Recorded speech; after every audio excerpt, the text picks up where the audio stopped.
Papa Pepper, Papa versus the Minnows, round 1.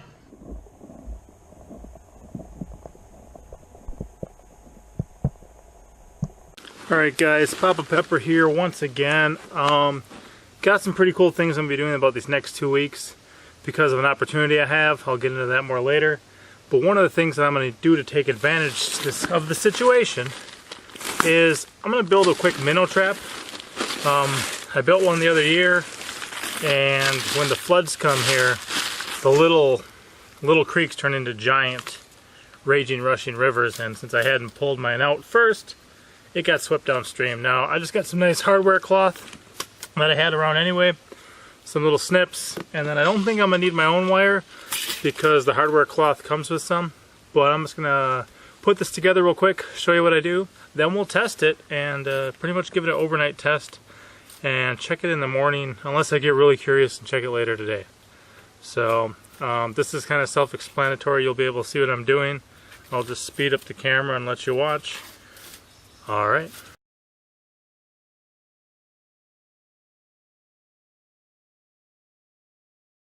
Alright, switching it up because these will go much quicker.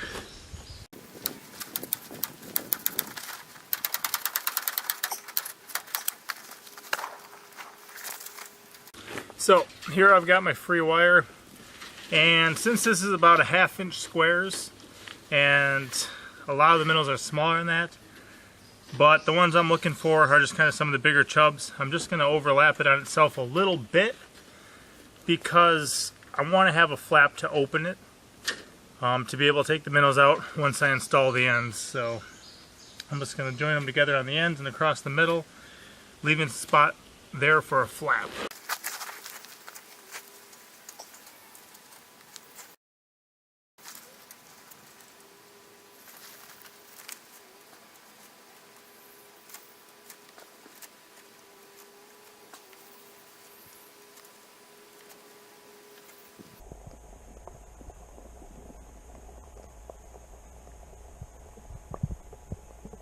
So, if you watch that part, you probably see that pretty much the basic technique is just to sew it together or stitch it together.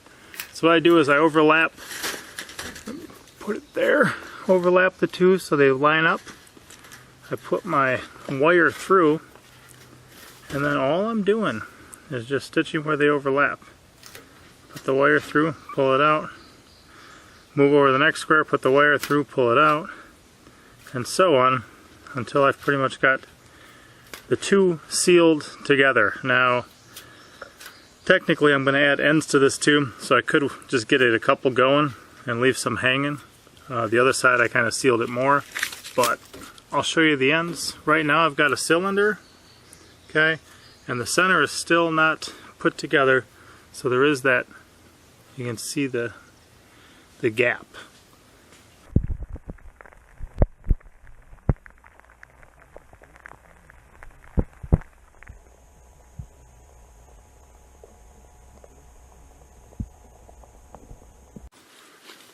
So for the ends, I'm just going to cut a section of it and then roll it so it's got an entrance where anyone coming to this side, kind of like a funnel, will get funneled into the middle. And then it'll be small in the middle, so there'll be a lot of areas for them to try to get out that they won't be hitting that hole, and they'll remain trapped, hopefully. Depending on the location, you can also use bread or something as a bait, and you kind of put that there and they all come running. But we'll just be putting in with anything. I also do expect a certain number of crayfish, but we'll see what happens.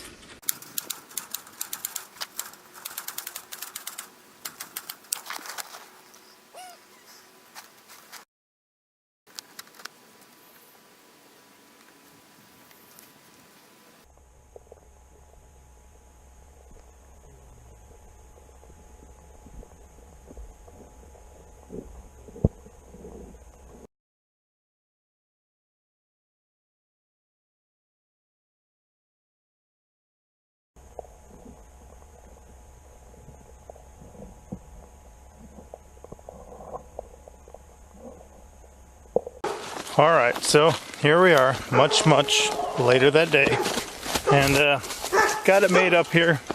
I decided not to actually put a door on it, but I'm just going to leave that flap kind of overwrapped, and when I want it empty, I can kind of apply some pressure to the inside of that, and they should all be able just to fall right out, the part I got overwrapped. So you can hear some dogs behind me. We're actually watching the animals for bluer than green and all for the good. Hey, I don't know if they know, but this is jewelweed here, guys.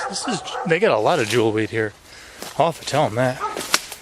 That's a ton of jewelweed. Really good stuff. Make some nice soap out of it, other things, poison ivy treatment, that type of stuff. Cool. I hadn't seen that down here before.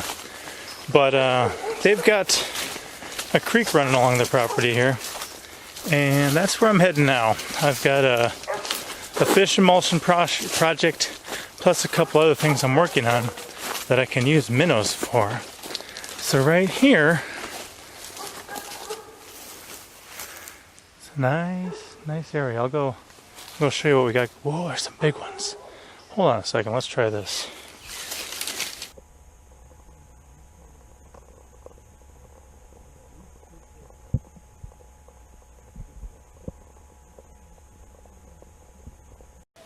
Fishing pole. Again, we're fishing about nothing here, but cast that down there. See if we can't get something. I think I might have something already. How do I do this? They do it on fishing shows. Oh, yeah. See what I mean though? There we go. Nice big fat chubs.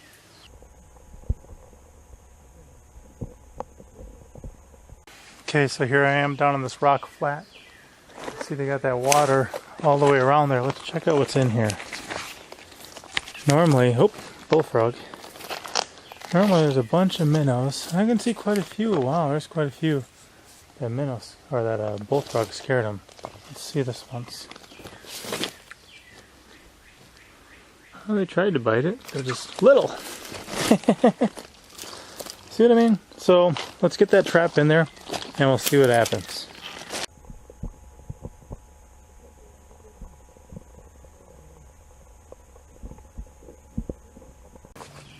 Nice rock ledge here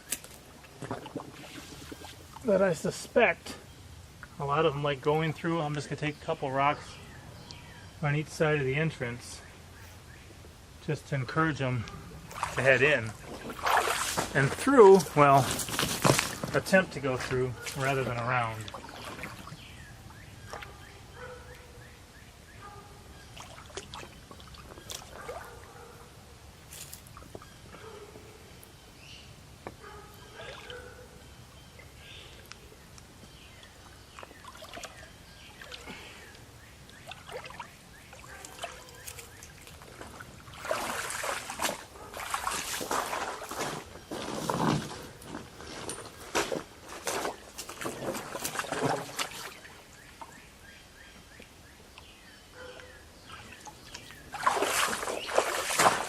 I'm pretty sure that even if I just walk up that way and walk down, some will go right in. I'll check that out quick. Whoa! Whoa, we got baby turtles down here. Check this out, guys. Man, this is like that jewelweed, just totally unexpected. All these little white things here are baby turtle shells. So, somewhere in here there's probably a ton of baby turtles, because there's turtle shells, turtle eggs shells all the way along here. I don't know. I don't see anything yet. I found one earlier with monster truck down by one of the tributaries to the lake.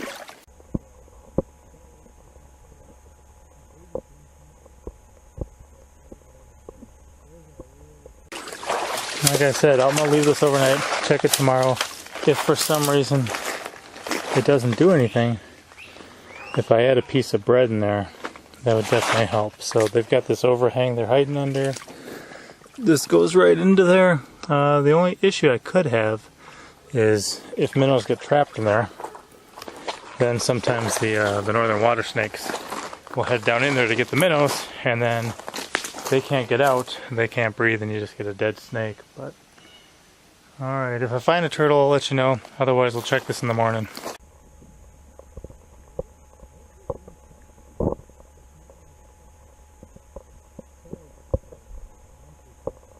Alright guys, it's morning now. Like I said, I didn't bait the thing, I left it overnight. I think I see something in it right now. But we did find this on the walk down too. Just a beautiful leopard frog. Those guys got such cool colors. We'll let them go in a second. But let's go check this out. I think I see something in there right now. It looks like a dead one. Another frog just jumped in there. Oh, look at that. Whoa, we got quite a few. Let's see what happened here, guys. Let's see. Oh, wow. We did pretty excellent. Just some real fish in there. I mean, look at those sunfish. That's pretty big.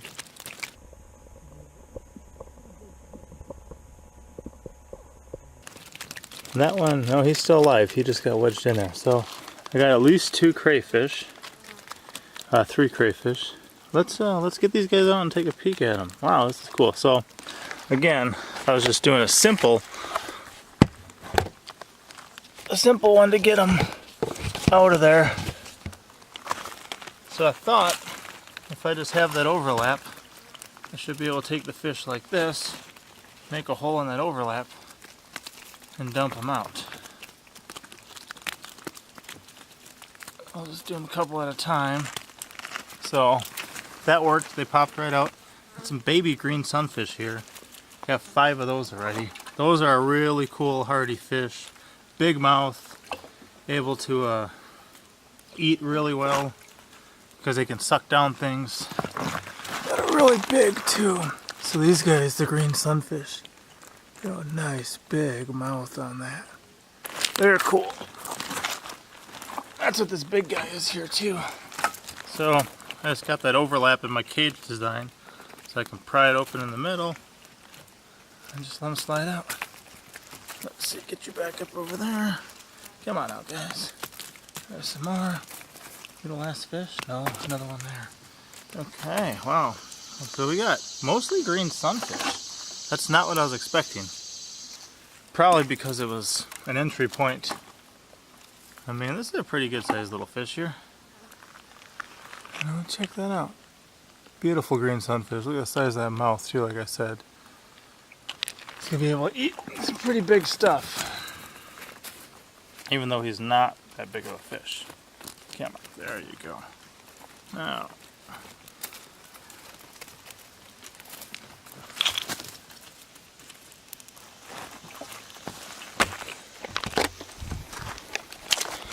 So again, simple design. Just made a tube. Had a couple funnel points in from each side. Little hole to get in, nothing really to get out. And this guy's gotten wedged. Big chub. That's what I was expecting to get more of. And I was expecting to get some of these as well, the little crayfish. But we got a dozen green sunfish, which is not what I was thinking. So just a dozen green sunfish. So anyway, a little bit of hardware cloth. It's a very simple way to make yourself a minnow trap. Even something like this where there's really not a lot of water. It's just a trickle at points. I think upstream it actually goes underground for a little bit and then continues above ground. There's a whole pile of minnows in here that I'm recording right now with the GoPro. And they don't really have anywhere to go. In fact, let's try that one next. We'll just let it go for a bit today. I don't know, down in this pool here, there's a bunch. So we're just going to put that in there. And we'll see what happens. But it probably wouldn't actually even be too long before we're actually catching something in that trap. So, again, just simple design, simple technology, simple way to, you know, we already got one in there. Oh, it just, I think it found the hole though.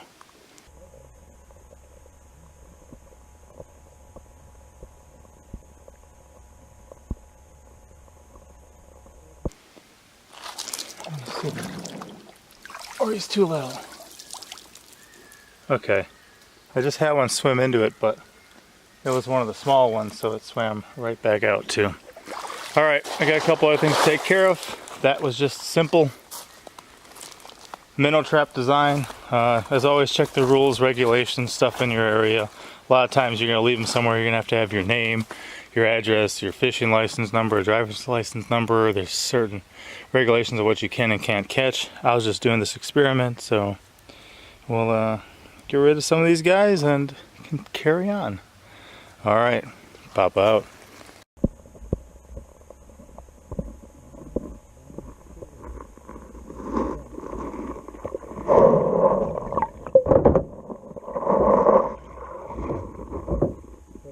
As always, I'm Papa Pepper, and I'd like to remind you, don't post for free. If you'd like to be part of a revolution in social media, an economic power to the people where users can actually blog for cryptocurrency, then I'd recommend that you check out steemit.com and join the revolution. Papa out.